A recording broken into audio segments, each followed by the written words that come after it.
बहू दाल बाटी चूरमा वाली मोहिनी बहुत ही समझदार लड़की थी, जिसने अपने पति के शहर जाने के बाद भी गांव में अपने परिवार वालों को बहुत अच्छे से संभाल लिया था। वो गांव के बाजार में दाल बाटी और चूरमा का ठेला लगाया करती थी। ऐसे ही आज भी वो गांव के बाजार में ठेला लगाकर खड़ी हुई थी। दाल बाटी चूरमा खाओ, आओ आओ, मोहिनी का स्पेशल दाल बाटी चूरमा खाओ, 50 रुपए प्लेट, 50 रुपए प्लेट। मोहिनी की आवाज सुनकर वहीं पास में एक औरत और उसकी बच्ची गुजर रहे होते हैं। और उस बच्ची ने कहा, माँ, मुझे दाल बाटी और चूरमा खाना है और मुझे वो बहुत अच्छा लगता है, आप मुझे खिला दो ना। ठीक है, वैसे भी दाल और बाटी शरीर को नुकसान नहीं करती।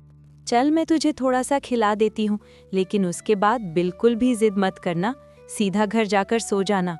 ठीक है माँ, मैं बिल्कुल भी परेशान नहीं करूँगी। वैसे भी दाल बाटी चूरमा खाकर बहुत अच्छी नींद आती है, मैं तो घर जाते ही सो जाऊंगी। अब औरत और उसकी बच्ची मोहिनी के ठेले पर जाते हैं और मोहिनी उन्हें दाल बाटी चूरमा परोस देती है। और औरत ने जैसे ही दाल बाटी चूरमा खाया तो बोली, तुम तो बहुत ही अच्छा दाल बाटी चूरमा बनाती हो। मुझे तो लगा था कि ये ठेला सिर्फ नाम से ही चल रहा होगा, लेकिन तुम्हारे हाथों में तो सच में स्वाद है। बहन जी, मुझे ये दाल बाटी चूरमा बनाना मेरी सासू माँ ने सिखाया था। जब मैं शादी करके आई थी तब मुझे ये सब कुछ बनाना नहीं आता था, पर मेरी सास को बहुत अच्छा बनाना आता था। फिर मेरे पति शहर काम करने चले गए तो मैंने इसी का ठेला लगाने का सोचा। अगर तुम इतना अच्छा दाल बाटी चूरमा बनाती हो तो तुम्हारी सास कितना अच्छा दाल बाटी चूरमा बनाती होंगी। मेरे हिसाब से तो तुम्हें घर संभालना चाहिए और तुम्हारी सास को ये ठेला लगाना चाहिए। नहीं नहीं, आप कैसी बात करते हो? मैं इस घर की बहू और बेटी दोनों हूँ। अगर मेरे रहते हुए मेरी सास यहाँ पर ठेला लगाएगी तो मेरे लिए तो ये बहुत बदनामी की बात होगी। वैसे भी इस उम्र में उन्हें आराम करना चाहिए। तुम बहुत अच्छी हो और तुम्हारे माता पिता ने तुम्हें बहुत अच्छे संस्कार दिए हैं।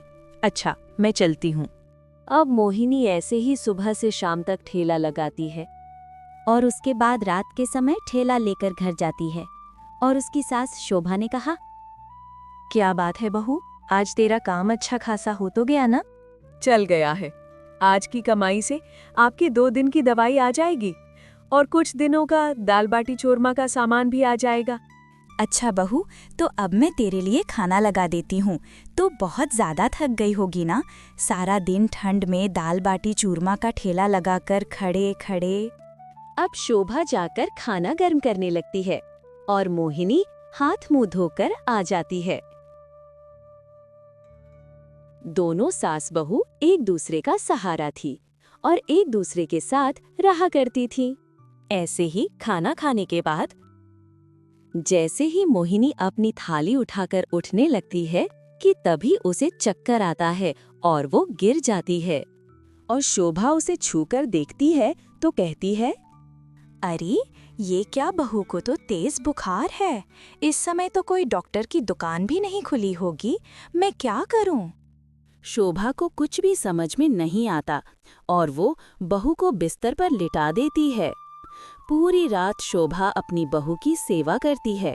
सुबह मोहिनी का बुखार थोड़ा उतर जाता है और उसने कहा, माँ जी, अब मुझे थोड़ा आराम लग रहा है। आप पूरी रात मेरी सेवा करती रही, अब आप आराम कर लीजिए। मैं ठेला लगाने के लिए जा रही हूँ, मैं उसकी तैयारी कर लेती हूँ। नहीं मोहिनी बहू, अभी तुझे इतना आराम नहीं हुआ है कि तू ठेला लगाने के लिए जा पाएगी। तू आराम कर, आज ठेला लगाने के लिए मैं जाऊंगी। माँ जी, वहाँ पर सारा दिन वहाँ खड़े रहना पड़ता है और बहुत मेहनत होती है। धीरे धीरे ठंड भी बढ़ रही है। अगर आप ठेला लगाने जाएंगी तो आपकी तबीयत खराब हो जाएगी और मैं ये नहीं देख सकती। भूल मत बहू, तुझे तो इस घर में आने से पहले चूल्हा भी नहीं जलाना आता था। तुझे सब कुछ मैंने सिखाया है, मैं सबको संभाल सकती हूँ। शोभा जिद करती है और मोहिनी उसे मना नहीं कर पाती। इसके बाद अब शोभा खुद ही ठेला लगाने के लिए चली जाती है। वहाँ पर कई सारे लोगों की भीड़ देखती है और कहती है, यहाँ पर तो बहुत सारे लोग हैं बाजार के अंदर, लेकिन कोई भी दाल बाटी चूरमा खाने के लिए आ नहीं रहा। ना जाने मोहिनी रोज यहाँ पर ठेला लगाकर कैसे मेरा पेट पालती थी। मेरी दाल बाटी चूरमा बेचने वाली बहू ने तो बहुत मेहनत की है। शोभा ने सोच लिया था कि अब वो भी ग्राहकों को अपनी तरफ आकर्षित करने की पूरी कोशिश करेगी और उसने अपने ठेले पर खड़े होकर आवाज लगाई, आओ आओ दाल बाटी चूरमा खाओ और दाल बाटी चूरमा खाओ। 50 रुपए प्लेट, 50 रुपए प्लेट, मत करो लेट, 50 रुपए प्लेट।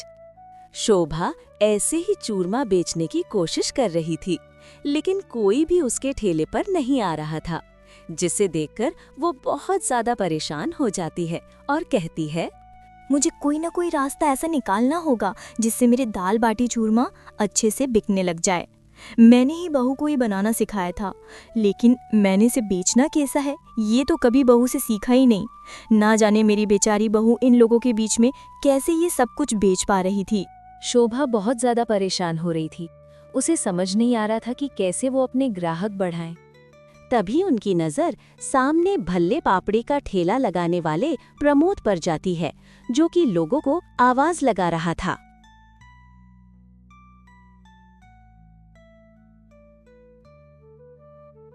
आओ भल्ले पापड़ी खाओ, स्वादिष्ट भल्ले पापड़ी 30 रुपए प्लेट, 30 रुपए प्लेट भल्ले पापड़ी खाओ, ठंडी ठंडी भल्ले पापड़।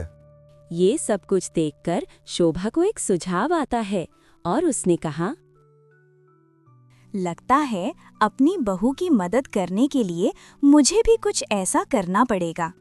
वैसे भी मेरे बेटे को गए हुए 2 महीने हो गए, अभी तक उसने कोई पैसे नहीं भिजवाए हैं और इसी दाल बाटी चूरमा के ठेले से ही हमारा घर चल रहा है।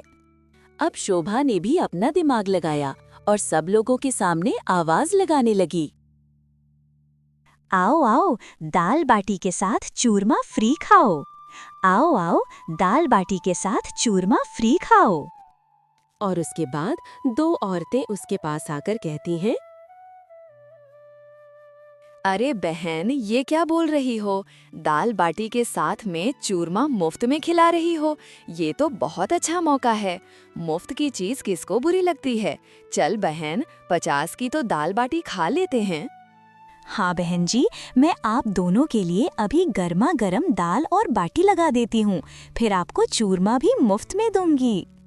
दोनों औरतें ये सुनकर बहुत ज्यादा खुश हो जाती हैं, क्योंकि वो औरतें इस बात से अनजान थी कि वैसे ही वो 50 रुपए में दाल बाटी चूरमा बेचा करती थी। लेकिन जैसे ही उसने बीच में एक मुफ्त शब्द का इस्तेमाल किया, अचानक ही उसके ठेले पर आने वाले ग्राहकों की संख्या दुगनी हो गई। और ये सब कुछ देख रहे प्रमोद ने कहा, क्या बात है, आज तो मोहिनी बेटी की सास बहुत अच्छा काम कर रही है और उसने बहुत अच्छा दिमाग लगाया। मुझे खुशी है कि अब कम से कम मोहिनी बेटी को ज्यादा परेशान नहीं होना पड़ेगा और उसकी सास भी उसकी मदद करवाएगी। प्रमोद बिल्कुल भी मोहिनी से ईर्ष्या नहीं रखता था और वहीं शोभा के ठेले पर ग्राहक बढ़ते जा रहे थे। मोहिनी अपने घर में बैठकर परेशान हो रही थी और उसने खुद से कहा, अब तो मेरे बुखार में भी आराम है। एक बार जाकर मांझी को देख कर आना चाहिए कि मांझी कैसी है। वैसे भी मांझी अकेली परेशान हो रही होंगी।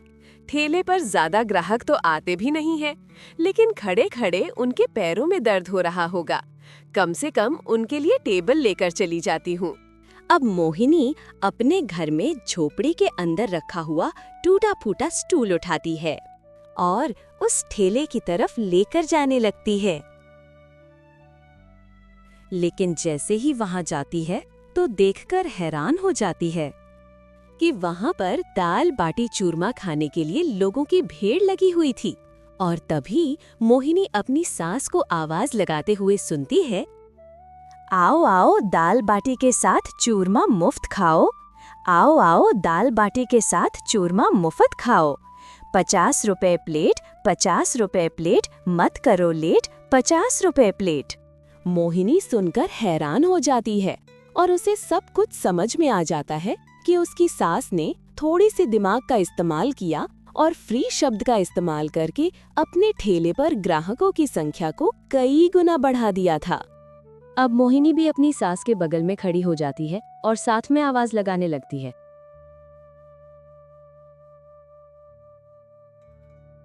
आओ आओ, दाल बाटी के साथ चूरमा मुफ्त खाओ। आओ आओ, दाल बाटी के साथ चूरमा मुफ्त खाओ। 50 रुपए प्लेट, 50 रुपए प्लेट। आइए बहन जी, आइए भाई साहब। धीरे धीरे दोनों सास बहू मिलकर बहुत अच्छी कमाई कर लेती और घर आ जाते हैं। बहू, आज जब मैं ठेले पर गई तो मुझे समझ में आया कि तू अकेले कितनी मेहनत करती थी इस घर को चलाने के लिए। रामू तो जैसे शहर जाकर हमें भूल ही गया। और माँ जी, आज मुझे समझ में आया कि एक माँ हमेशा सब लोगों की माँ ही होती है। मैंने कभी भी अपने ठेले को इतने अच्छे से नहीं चलाया जितना अच्छा ठेला मेरा आज चला है। और उसके बाद ऐसे ही अपना जीवन बिताते हैं।